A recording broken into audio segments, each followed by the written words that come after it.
Hi hello నమస్తే welcome to auto వాలా bits. ఇప్పుడే ఎస్ఆర్ మూవీ చూడడం జరిగింది. ఈ మూవీ 2 అవర్స్ 17 మినిట్స్ రన్ టైమ్తో ఆల్రెడీ అయితే తమిళ్లో రిలీజ్ అయిందండి. ఇప్పుడు తెలుగులో డబ్ చేసి ప్రైమ్ వీడియోలో స్ట్రీమ్ చేస్తున్నారు.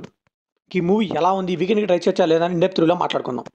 లిటరల్లీ ఈ మూవీ చూశాక నాకైతే ఒక ఎక్స్పీరియన్స్ వచ్చిందండి. ఎడ్యుకేషన్ మూవీస్ ఇప్పుడు చాలా వరకు వచ్చాయి టెంప్లెట్ మోడ్లో. అదే మోడ్లో ఉంటుంది ఈ మూవీ కూడా. ఒక సూపర్ 30 కానీ ఒక సార్ మూవీ కానీ ధనుష్ గారిది, మళ్ళీ దీనికి ఒక సార్ అని పేరు పెట్టి ఈ మూవీని తీసుకోవడం నాకైతే అంత అనిపించలేదు.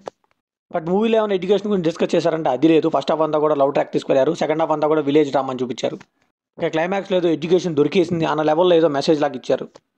లిటరల్గా ఈ మూవీ అయితే తెలిసిన స్టోరీని చాలా ఆర్డినరీగా చెప్పారండి. కొద్దిగా స్క్రీన్ ప్లే రేసీగా రాసుకుంటే ఇంకా బాగుండేది. సో ఆ సాంగ్స్ కానీ, ఆ ఫైట్లు కానీ, ఆ ఫ్లాష్ బ్యాక్ మోడ్ కానీ ఏది వర్కౌట్ అవ్వలేదండి. ఈ మూవీని ఫ్యామిలీతో చూడొచ్చా అంటే ఎస్ చూడొచ్చు, అడల్ట్ కంటెంట్ ఏం లేదు. ఈ మూవీ బేసిక్ స్టోరీలో వచ్చేసి హీరో తాతగారు, వాళ్ళ నాన్నగారు వీళ్ళంతా కూడా తరాలుగా జనరేషన్స్గా టీచర్గా ఉంటారండి. సో మన హీరో కూడా అలానే టీచర్ అవ్వాలని అనుకుంటాడు. అండ్ అలానే ఆ ఊర్లో ఉన్న స్కూల్ని అయితే కొంతమంది పడగొట్టాలని చూస్తూ ఉంటారు. సో వాళ్ళు ఎవరు స్కూల్ని ఎందుకు పడగొట్టాలనుకుంటున్నారు, ఇందులో లవ్ ట్రాక్ ఎలా ఇన్వాల్వ్ అయింది, ఆ విలేజ్లో ఉన్న ప్రాబ్లమ్స్ ఏంటి, ఎడ్యుకేషన్ ఎలా ఇన్వాల్వ్ అయింది, ఇదంతా తెలియాలంటే ఈ మూవీ ట్రై చేయాల్సిందే. ఈ మూవీలో పాజిటివ్ విషయానికి వస్తే సినిమాటోగ్రఫీ కానీ, ఆ కలర్ గ్రేడింగ్ కానీ, ఫస్ట్ హాఫ్లో కొన్ని లవ్ సీన్స్ ఇవే కొద్దిగా బాగా వర్కౌట్ అయ్యాయండి.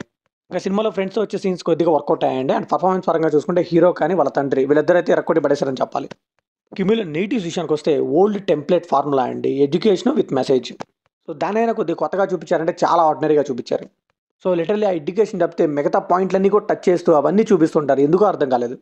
అండ్ మూవీలో మూఢనమ్మకం అనే కాన్సెప్ట్ తీసుకొచ్చారండి. అదైనా ప్రాపర్గా చూపించుంటే బాగుండేది. అది కూడా ఎటు పడితే తీసుకువెళ్ళిపోయారని చెప్పాలి. అవి తలా తోక ఉండదు దానికి కూడా. ఇంకా అలానే డైలాగ్స్ కూడా కొద్దిగా ఆడ్గా అనిపించాయండి నాకైతే. సో తెలుగు డబ్బింగ్ అయితే ప్రాపర్గా చూసుకోలేదండి. సాంగ్స్ అయితే మరీ ఘోరంగా అనిపించాయి నాకు. సో ఫైనల్గా ఈ మూవీకి మన ఇచ్చే వర్డిక్ట్ ఏంటంటే ఎడ్యుకేషన్ మీద ఇలాంటి టెంప్లెట్ మూడ్లో ఆల్రెడీ మూవీస్ చాలా ఉన్నాయి. అందులో మాస్టర్ పీస్ కూడా ఉన్నాయి, అవి చూసుకోండి బెటర్. ఇదైతే స్కిప్ చేయొచ్చు.